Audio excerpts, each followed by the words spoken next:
Hi, this is Mo Nawaz from Success News. We have a new editor joining the group at Success News. It's Amanda C. Watts. Now, Amanda specializes in looking after and helping coach, mentor new startups in the UK. Now, I'm quite pleased to welcome Amanda Watson to the group of Success News. And Amanda, tell us a little bit about yourself. Oh, thanks for having me, Mo. Well, I work predominantly with corporate employees who are not enjoying their job and realise that there's probably more to life, and they actually want to go from a job that they hate and create a business that they love. And this is something that I'm really, really passionate about, helping those in the UK transition from a job into a business. Okay, from a corporate to an entrepreneur. Yeah, absolutely, corporate to entrepreneur. Because the government's quite heavily promoting the culture of starting your own businesses, and has been for the last few years. Yeah. I mean, there's been people like James Caan on there's Lord Young, there's the Virgin Group and all the others trying to encourage thousands of people to start up on their own.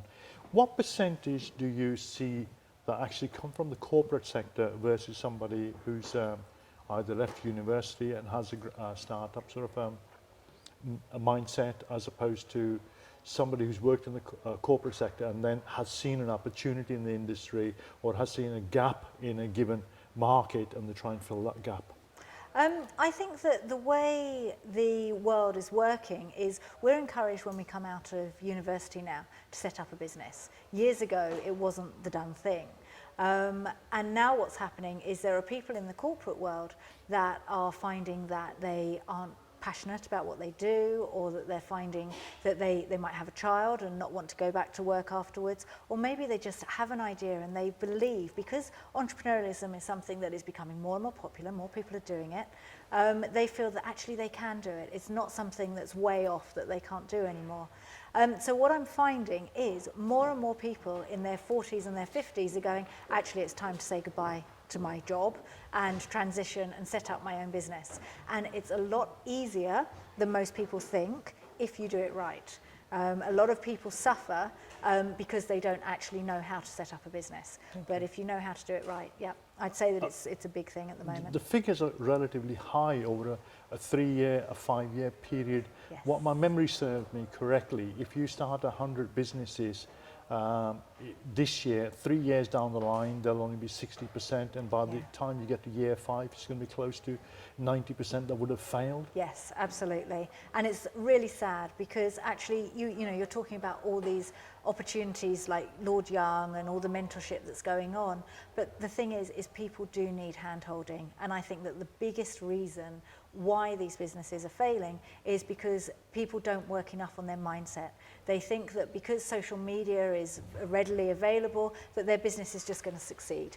And actually, if you can work on your mindset and really start to think and breathe like an entrepreneur, which takes training, by the way, it's not naturally ingrained in people. You don't know what you don't know. But if you actually get the opportunity to actually work with a mentor that can help you on your mindset and get you confident, get you clear. I often talk a lot about having gumption. So a lot of people fearful. They come from the corporate environment and they're scared, because actually it's a minefield out there in the entrepreneurial world.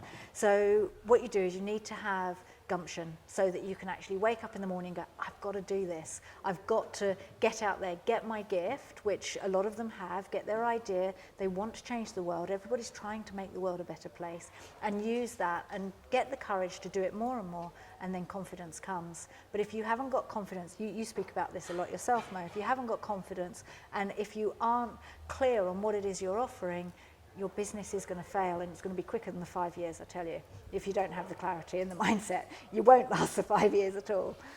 The biggest problem with startups is generally they have the enthusiasm, they have the energy, they have partially the resources, maybe not all the resources that they require. Mm-hmm. But as time progresses and the money that they envisage that will be coming in doesn't really materialize, they become disheartened, and this is where they start to fall by the side, as they say, like the old saying goes, like, you know, it's getting up that one last time. Yes. That they just give up and walk away from it, or a steamroller comes along and rolls them straight over. So how do you sort of look at the corporate people that are making a transition from corporates to entrepreneurs versus people that have never been in the corporate world? Would you say the survival rate from the corporate to entrepreneur would be higher than the people that have never had that experience? Yeah. Or would you say, would it be the other way around? No, I would say from my experience, I've worked with a couple of hundred entrepreneurs over the 6 years that I've been doing what I'm doing. And I would say the ones that really thrive come from the corporate environment, which is why I love working with them, because actually they're already high performers. They understand that they have to work blimmin' hard to get where they get to. They've been working on a career previously to being an entrepreneur. I do describe being an entrepreneur as a full contact sport. So you're going to get knocked down, you've got to get back up. You're going to get knocked down, you've got to get back up. Now, a corporate employee, rather than someone who's come from maybe just setting up a business to start with, is better at doing that because they are constantly being bashed in the corporate world. I did it when I was in the corporate world. I was having to compete with a lot of men out there that were just the culture. And you're constantly having to compete and prove yourself. And if you're used to proving yourself, then you can prove yourself time and time again in your business too, when you set up your own business. But I'd say corporate employees, perfect for setting up a business if you are someone who is high performing and hungry for success. If you've been hungry for success in your corporate career, very much so. Very much so. One of the things I've noticed with yourself, Amanda, is that you've created systems and processes for the entrepreneurs in the startup sector, which is something that you don't see that frequently. Most people start up, and even when they work with a coach or a mentor, don't really give them any tools to work with. And you've created some really valuable tools that I've seen, and I'm really amazed at them and very impressed. Thank you. Do you want to tell the audience a little bit? Yeah, absolutely. I have to put a little thing on there saying actually for 3 years I didn't create the systems and my business did not thrive. I think if you have a strategy and you have systems, then it's very easy for your business to become more successful. So what I did was, through the mistakes I made for the first 3 years, which meant that I found it very difficult to make money, and many times you want to give up and go back to the corporate world where it's safe. So once I worked out what didn't work, and then I worked out what worked to actually grow a business, and I've put that into a methodology, which I call the Thriving Entrepreneur Method. And it takes the corporate employee to become an entrepreneur. It takes about 3 months to get foundations set up in a business. And that's about finding your business sweet spot. It's about knowing and having clarity on what it is you do, who you do it for, who your ideal clients are, what your competitors are, where you're going to go and find your clients. Then it takes you on to all about branding. So really understanding who you are as a person and making sure that comes across in a business. So a prime example of that is two of them. We've got Richard Branson at Virgin and you have Steve Jobs at Apple. You bought the people as well as the business. Absolutely. So when I work with clients, it's so important that you come out into your business. It's so important. Then it's about, how I've created my systems, it's about trying to create systems for them as well. So whether they sell products or whether they sell services, I take them on an escalating client relationship, which takes you from literally when someone Googles you all the way through to selling some of your high-end programs. And it's a journey you take your client on. And then that's your foundations, and then you start looking at marketing, business strategies, and growth. It's a long journey. It takes 6 to 12 months to go through it, but at the end of it, you're going to have a startup that stays up, and that is the important thing. That's the important thing. How do you see entrepreneurs in the sense that I, through my own experience, I've seen the number of entrepreneurs, startups, particularly if they are a one-man band, more so than having a number of people around them.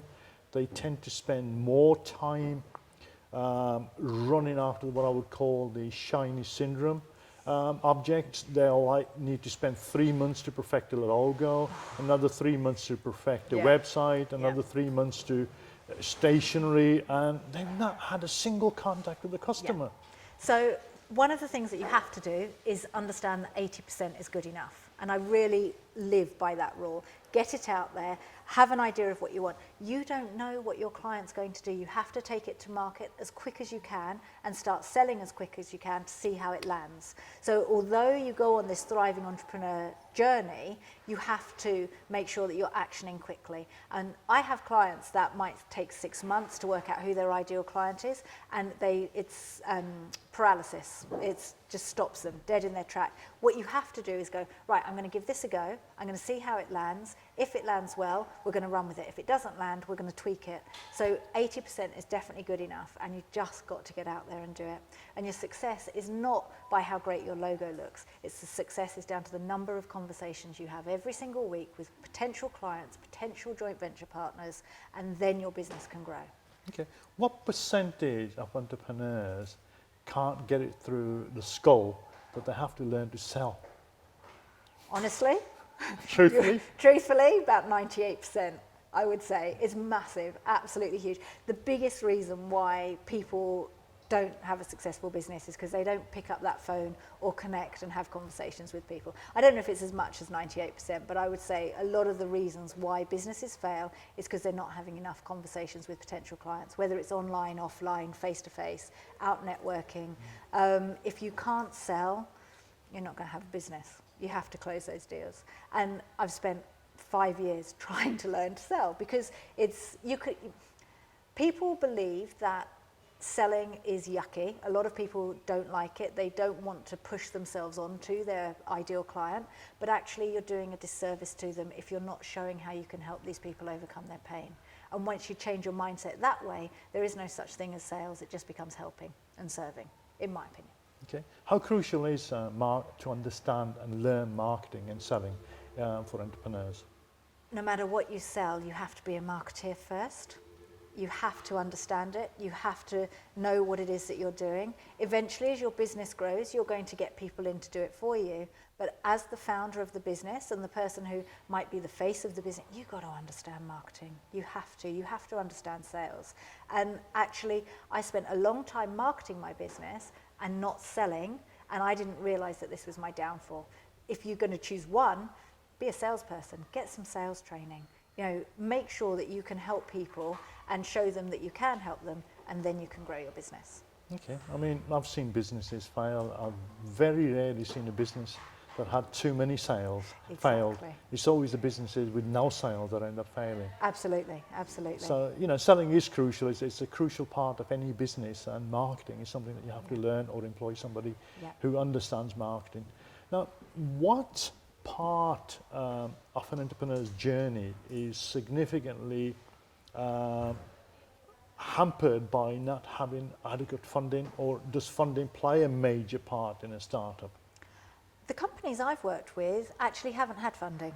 We work with people that have a great idea, they're really talented at a certain service, so they're really talented at what they do, and there is a need for it in the marketplace. Now, when I work with people and they're transitioning, they tend to stay in their job for about 2 or 3 months whilst they do all the groundwork, and that enables them to fund their startup. And what happens is, because we can use social media for free, you can use LinkedIn and Facebook and Twitter, and because networking events cost £10 to go to, you don't need funding. Get funding once you know your product works and your service works. Then go and get the funding. Don't worry about the funding at the start, unless, of course, you're creating a product that needs a huge injection of cash. But I'm talking about service-based businesses mostly. Okay. Well, I'm a great believer in the fact that there's 2 ways that anyone can actually grow a business or to learn anything.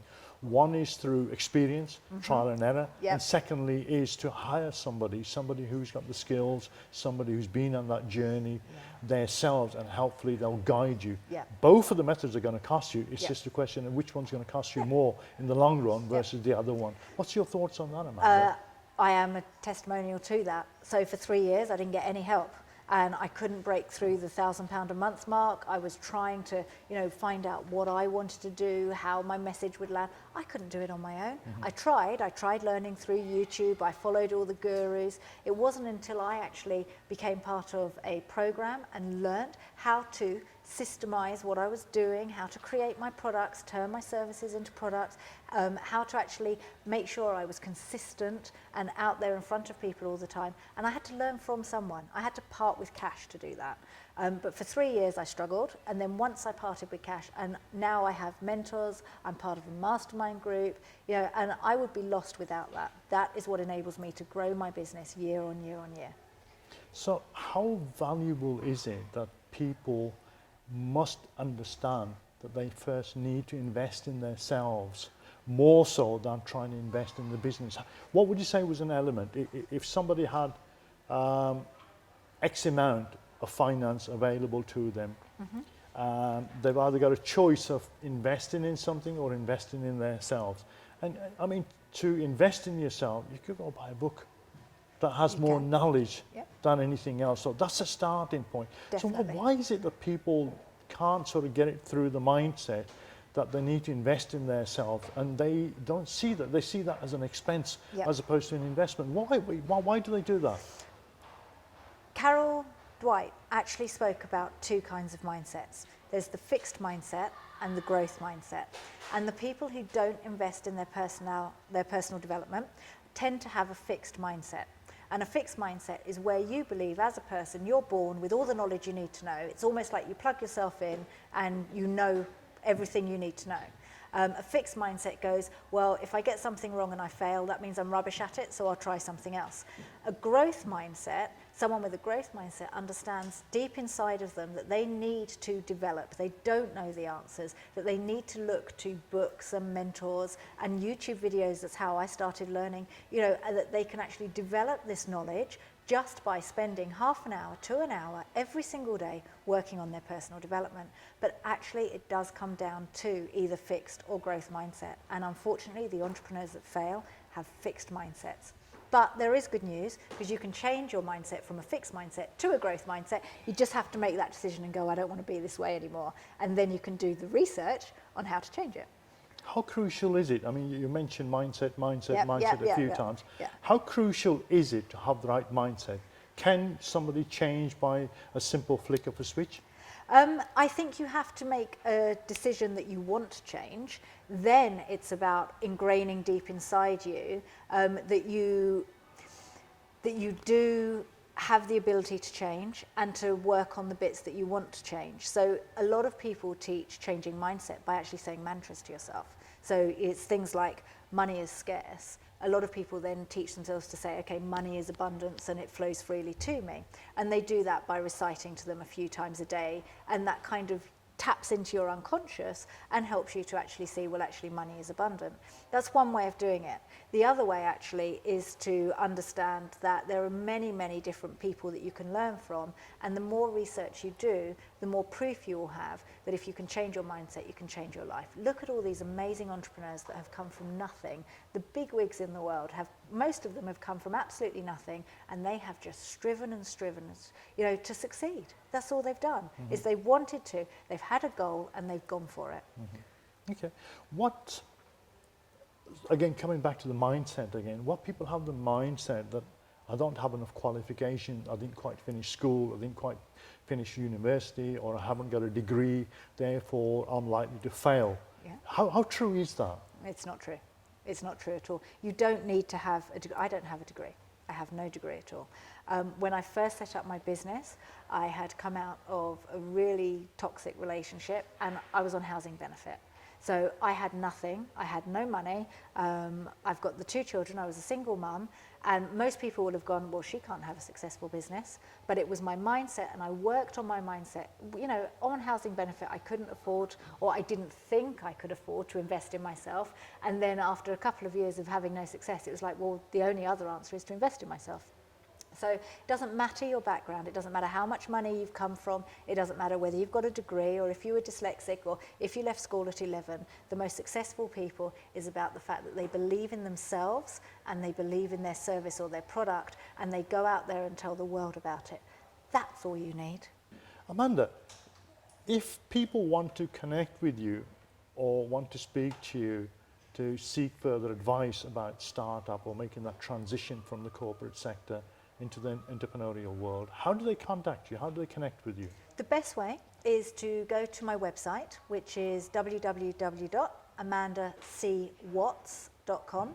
And on there, there's an opportunity where they could actually book a call with me, and they can speak to me for 20 minutes, half an hour, and we can explore their ideas and see whether or not it's something that they would like to do and transition from corporate to employee. You'll also find me on Twitter and LinkedIn.